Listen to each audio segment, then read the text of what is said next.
booy wax ba tey waxu DPG dafa mel ne yow da nga am yaakaar ne. cette DPG va se faire damay wax li waroon na nekk dans une république normale mais franchement awma si yaakaar la preuve boo xoolee décret bi ni ñu ko defee l'objectif principal de ce décret c'est quoi mais c'est bloquer l'Assemblée nationale dans la motion de censure d'ailleurs ça tout le monde même les députés j'ai vu des députés faire cette remarque pour montrer que bon voilà maintenant on a bloqué le fonctionnement de l'Assemblée nationale te loolu moo rafetul ci réew gis nga réew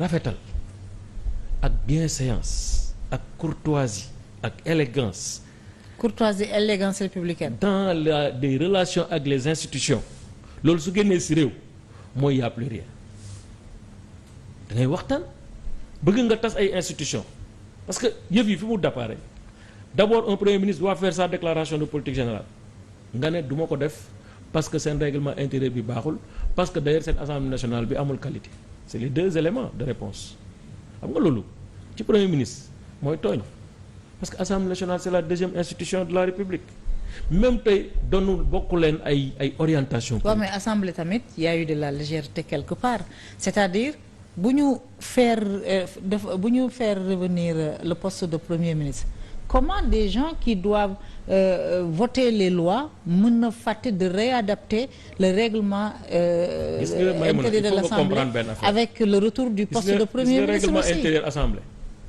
aurait pu être une instruction du bureau de l'Assemblée nationale. D'ailleurs, dans beaucoup de pays, le règlement intérieur n'est pas une loi organique. Mieux, quand tu vois le règlement intérieur de l'Assemblée nationale par rapport aux dispositions de la Constitution, c'est du copier-coller. C'est du copier-coller. C'est-à-dire, il n'y a rien qui empêche, dans le règlement intérieur, au Premier ministre de venir. Parce que l'inec règlement intérieur, quasiment, c'est ce qui est reproduit, c'est ce qui est dans la Constitution. Donc, le règlement intérieur ne fait que reprendre c'est ce qui est normal. Parce que un règlement intérieur, qui est une loi inférieure à la Constitution, ne peut pas avoir des dispositions. Mais vous n'êtes qu'assemblée plénière, la Bible, c'est le règlement intérieur. Mais en se fondant sur la d'accord, que le règlement intérieur ne viole pas la l'espèce. C'est la Constitution qui dit le Premier ministre nommé doit faire sa déclaration de politique générale. Pour la Constitution.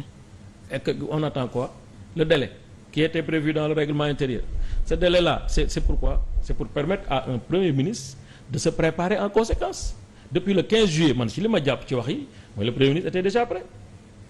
Donc booy jël décret pour convoquer une session extraordinaire ci man ci xam xalaat bu gàtt li nga war a njëkk a def mooy session extraordinaire boobu le DPG c'est la priorité. Tout ce qui est mis ici n'est pas une priorité.